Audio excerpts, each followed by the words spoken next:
विभाग योग। श्री भगवान ने कहा, फिर भी ज्ञानों में श्रेष्ठ ज्ञान तुमको कहता हूँ, जिसको जानने से सारे मुनिजन मोक्ष रूप परम सिद्धि को प्राप्त हुए हैं। इस ज्ञान की सहायता से मेरे स्वरूप को प्राप्त हुए लोग षष्ठी के समय जन्मते नहीं और प्रलय काल में कष्ट नहीं पाते। हे अर्जुन, परम ब्रह्म मेरी योनि है, मैं उसमें गर्भ को रखता हूँ और इसमें भूतों की उत्पत्ति होती है। हे कौन्तेय, सब गर्भों में जो विभूतियाँ उत्पन्न होती हैं उनका उत्पत्ति स्थान प्रकृति है और मैं बीज देने वाला पिता हूँ। हे महाभाव, प्रकृति से उत्पन्न सत्व, रज और तम तीनों गुण देह में रहने वाली निर्विकार आत्मा को बांध लेते हैं। हे अनग, इनमें तत्व निर्मल होने के कारण प्रकाशक और निरुपद्रव जो प्राणी को सुख और ज्ञान के साथ बांधता है। हे कौन्तेय, रागात्मक रजोगुणों से तृष्णा और आसक्ति उत्पन्न होती है जो प्राणी को कर्म के साथ बांधता है। तमोगुण की उत्पत्ति अज्ञान से है, यह भ्रम आलस्य निद्रा से प्राणी को बांधता है। हे अर्जुन, सत्वगुण उत्पन्न करता है, रज कर्म पैदा करता है, तम सब कानों को ढककर प्रमाद पैदा करता है। हे अर्जुन, सत्वगुण रज और तम को दबाकर बढ़ाता है। इसी प्रकार सत्व और तम सत्व को और रज को दबाकर बढ़ना चाहता है। इस देह में इंद्रियों द्वारा जब ज्ञान का प्रकाश उत्पन्न हो तब समझिए सत्व गुण की विशेष वृद्धि हुई है। हे कौन्तेय, रजोगुण की वृद्धि में लोभ कर्मों में प्रवृत्ति कर्मों का आरंभ अशांति और इच्छा उत्पन्न होती है। हे कुरुनंदन, तमोगुण की प्रबलता में अविवेक, अनुद्यम, प्रमाद और मोह से सब होते हैं। जब देह को सत्वगुण के उदर में मृत्यु प्राप्त होती है तो वह इन ज्ञानियों के प्रकाशमय लोक को पाता है। रजोगुण के उदय में मरकर कर्मों में आसक्त मनुष्यों में जन्म लेता है और तमोगुण के उदय में मरा हुआ मूढ़ योनि में जन्म पाता है। सात्विक पुण्य कर्म का फल भी सात्विक कलंक रहित होता है। राक्षस कर्म का फल दुख, तामस कर्म का फल ज्ञान है। सत्व से ज्ञान उत्पन्न होता है, रज से लोभ तथा तम से प्रमाद और मोह और अज्ञान की उत्पत्ति होती है। सात्विक पुरुष को उत्तम, राजस को मध्यम और तामसी लोगों को अधम नीच गति प्राप्त होती है।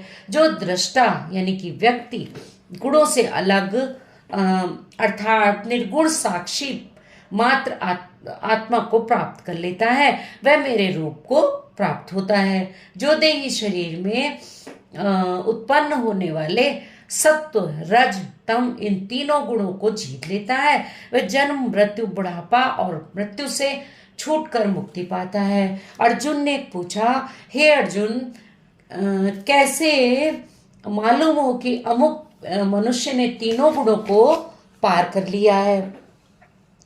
इसका क्या बर्ताव है? किन उपायों से वह तीनों गुणों को त्यागता है? तब भगवान बोले, हे पांडव, प्रकाश, प्रवृत्ति और मोह होने से जो दुखी ना हो और निवृत्ति होने से उनकी इच्छा ना करे, उदासीन मनुष्य के समान जिसको सब दुख समान है और गुणों के कर्म होते ही हैं, यह जानकर जो निश्चित रहता है और कभी विचलित नहीं होता, जिसको सुख और दुख, मिट्टी, पत्थर और सुवर्ण, प्रिय अप्रिय, निंदा और स्तुति समान है, जो धीर है, जिसने सभी बखेड़े छोड़ दिए हैं, उसे गुणातीत कहते हैं। जो अनन्य भक्ति से मुझे पूजता है वह तीनों गुणों को जीतकर ब्रह्म भाव पाता है, क्योंकि ब्रह्म का और विकार रहित मोक्ष का और सनातन धर्म का और अखंड सुख का भंडार मैं ही हूँ।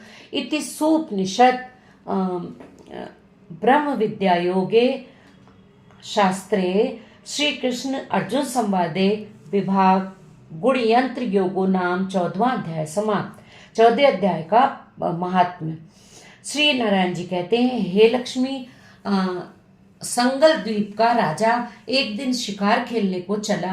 अन्य और राजा भी शिकार खेलने साथ चल दिए। संगल द्वीप के राजा ने दूसरे राजाओं के साथ शर्त बांधी, जिसका कुत्ता शिकार मारे सो लेवे। सब राजाओं ने अपने अपने कुत्ते, घोड़े, एक सुस्या निकला, उनके पीछे कुत्ते दौड़े। सुस्या दूर चला गया और कुत्ते पीछे रहे। संगलदी के राजा के कुत्ते ने सुस्या को पकड़ा। लोगों ने शोर किया, कुत्ता दुचित्ता हो गया। सुस्या फिर भागा। कुत्ते के दांत सुस्या को लगे थे। रुधिर टपकता जाए, सुस्या भागा जाए और कुत्ते पीछे रह गए। जाते जाते वन में एक कच्चा तालाब पानी से भरा था। वहां एक साधु रहता था। उस तालाब में सुस्या जा गिरा, स्वान भी पीछे ही जा गिरा। इतने में राजा भी दौड़ा दौड़ा कर पहुंचा तो देखा दोनों मरे पड़े हैं और देवदेही पाकर बैकुंठ को चले गए हैं। राजा को देखकर उन्होंने कहा, राजन, तू शून्य है, तेरे तप से हमने देवदेही पाई है। राजा बोला, यह कैसे? तब उन दोनों ने कहा, हम नहीं जानते, इस जल के छूने से हमें देवदेही मिली है। राजा ने कहा, मेरे धन्य भाग जो तुम्हारा उद्धार हुआ है। इतना कहे वह वैकुंठ को गए। राजा ने साधु को नमस्कार करके पूछा कि हे संत जी, वार्ता कहो, यह कौतुक आश्चर्य क्या देखा? सुस्या स्वान दोनों का इस जल के स्पर्श से उद्धार हो गया है।